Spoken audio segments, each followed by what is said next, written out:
Time now for Weather Watch with meteorologist Matt Makens. Matt Makens here, always keeping an eye on that weather for you. Speaking of which, I'll have your June outlook and a quick preview of the summer weather outlook as well in just a moment. Biggest talking point though is the drought, and we're going to hear a lot more on that as we go throughout the summer into the fall, sadly. Drought conditions by the numbers as of late May. Right around 1,300 counties across the lower 48 considered to be in a drought.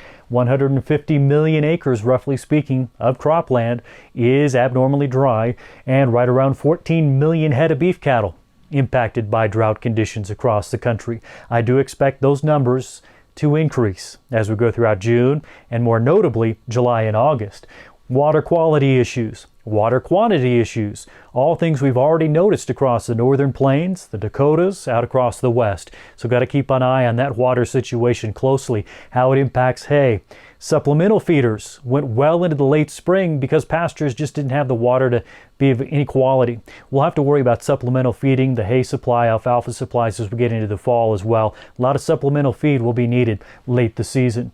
Corn, big headlines there due to the price. We'll have a look at the impact of the drought on the corn in just a moment. Let me start off with those hay areas though.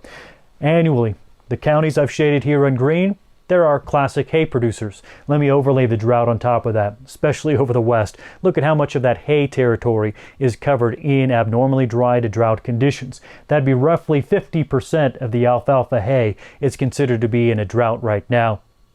Those numbers likely to increase through June, July, August into September. Now as far as corn, classic corn areas here, the Corn Belt, but overlay that drought and we have abnormally dry to drought conditions grabbing quite a chunk of corn territory so far.